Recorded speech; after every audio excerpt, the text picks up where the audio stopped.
We both flew down from Chicago yesterday afternoon aboard one of the giant new 21-passenger flagships of American Airlines. It took us only 3 hours, 55 minutes to fly non-stop from Chicago to New York.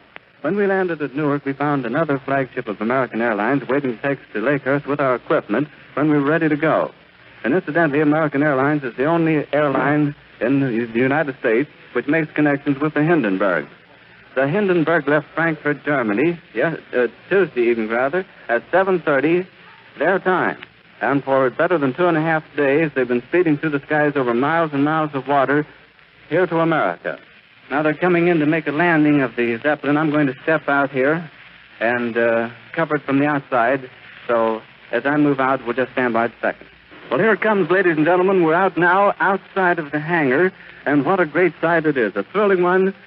It's a marvelous sight. It's coming down out of the sky, pointed directly towards us and toward the mooring mast. The mighty diesel motors just roared, their propellers sighting into the air and throwing it back into a gale-like whirlpool. No wonder this great floating palace can travel through the air at such a speed with these powerful motors behind it. The ship is riding majestically toward us like some great feather, riding as though it was mighty proud of the place it's playing in the world's aviation. The ship is no doubt bustling with activity, as we can see. Orders are shouted to the crew. The passengers are probably lining the windows, looking down at the field ahead of them, getting their glimpse of the mooring mast. It's practically standing still now. They've dropped ropes out of the nose of the ship, and it's been taken a hold of down on the field by a number of men. It's starting to rain again. The rain had slacked up a little bit.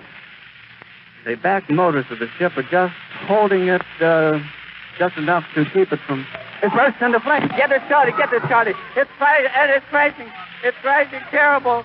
Oh, my, get out of the way, please. It's bursting into flames, and it's falling on the mooring mast and all the folks between it. This is terrible. This is one of the worst catastrophes in the world.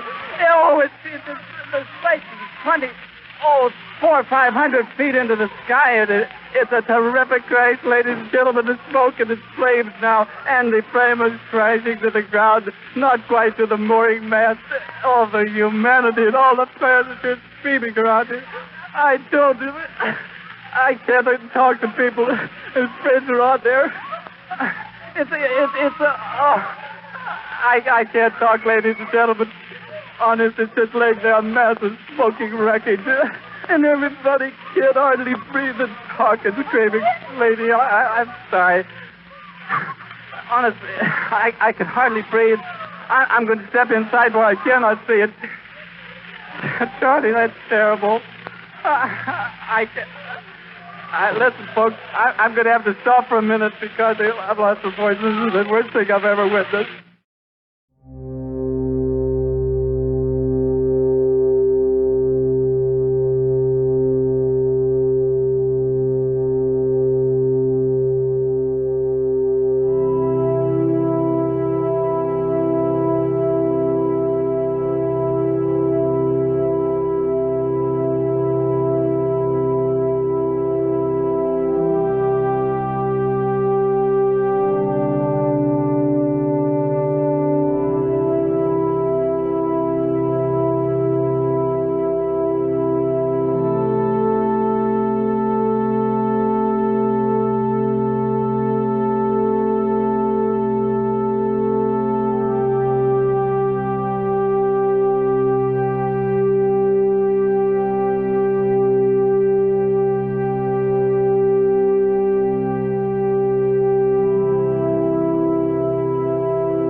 The ill-fated Hindenburg on her last flight sails over New York.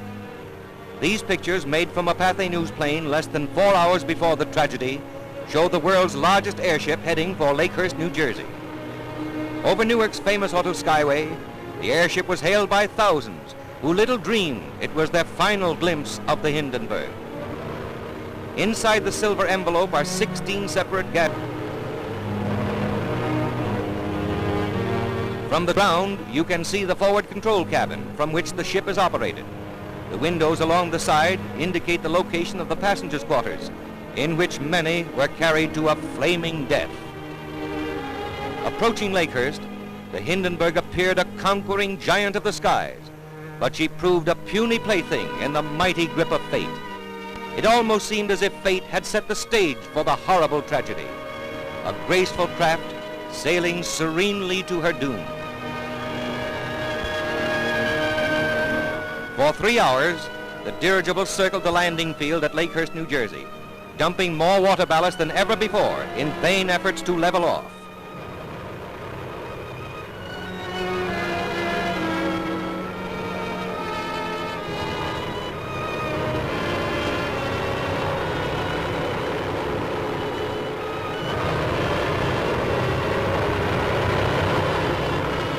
Again she dumps ballast, and a nervous tension grips those who are watching, for this is something unusual.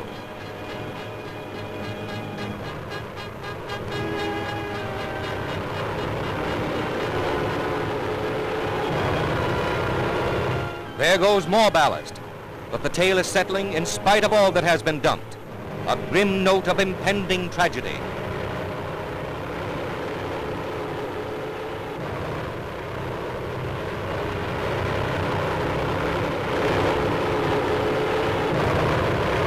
Finally, the landing lines are dropped. These scenes were filmed by Pathé News cameraman with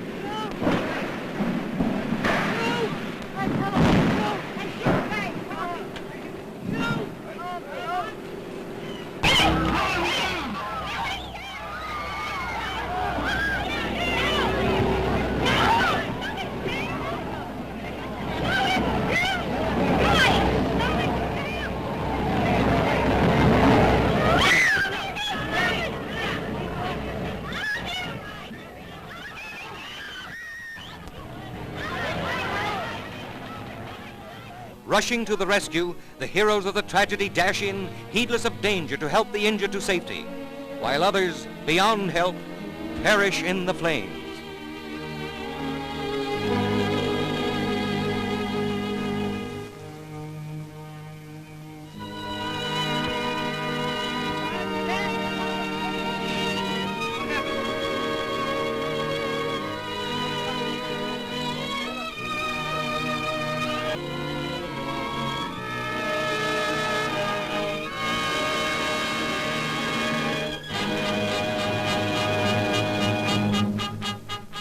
The Hindenburg has gone. She represented man's latest attempt to conquer the Atlantic by air. Her tragedy will not halt the march of progress. From her ashes will arise the knowledge. From her fate, the lesson that will lead to will not have died in vain.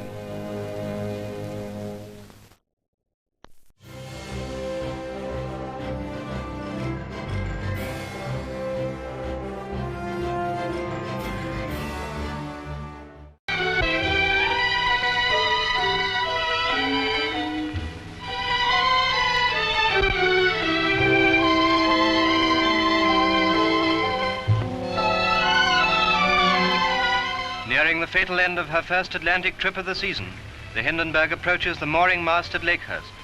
21 of these sky voyages the world's biggest dirigible has made, so safely, so surely that the experimental service has become a matter of routine. Scarcely 100 feet above ground, the giant airship, with her framework encasing 7 million cubic feet of inflammable gas, is being carefully maneuvered towards her hangar, when suddenly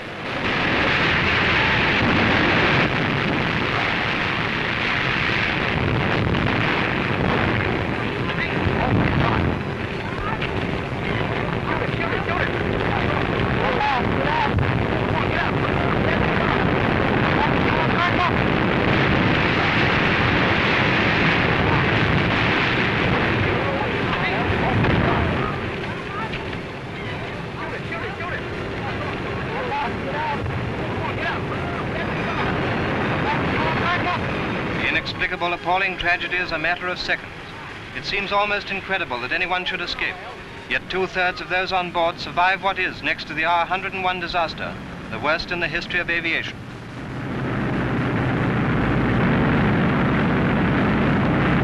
It's starting to rain again. The rain had slacked up a little bit. The back motors of the ship are just holding it just enough to keep it from... It's right to the mooring mast. All the humanity and all the passengers screaming around it. I can't even talk to people. His friends are out there. I can't talk, ladies and gentlemen. Honest, it's just laying there a mass of smoking wreckage. And everybody can't hardly breathe and talk and screaming. Lady, I'm sorry. Honestly, I can hardly breathe. I'm going to step inside where I cannot see it. Charlie, that's terrible.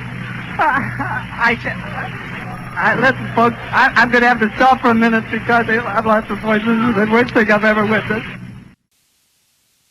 Well, today marks the 80th anniversary of the Hindenburg disaster when the German passenger airship Hindenburg caught fire and was destroyed in Lakehurst, New Jersey back in 1937.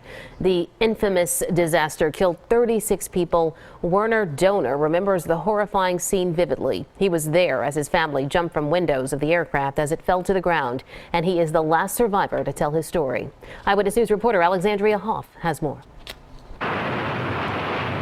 Air was on fire. That's what it looked like to an 8-year-old Werner Donor. At 88, he spoke to us from his Colorado home. He is the only living survivor of a crash that killed 36 and injured 62. I don't know how many years I went to school. Nobody ever talked about it. 80 years later, he is talking about that day, May 6, 1937. Donor, his parents, brother, and sister were on a trip from Germany to the Lakehurst base in New Jersey. We went over the ocean, which had a lot of icebergs, which was quite a sight. My father went almost crazy taking movies of it. Stunning views turned into bad weather, and the vessel was forced to land later than scheduled at the Lakehurst base. It approached the landing spot, and then they turned the motors off, so it was very quiet. We were looking down, seeing the ground crew, and then suddenly the front of the ship went up and the rear went down, and the fire broke out. Through a hydrogen-fueled inferno, Donor's mother managed to throw him and his brother out of a window before doing the same herself. His father and 14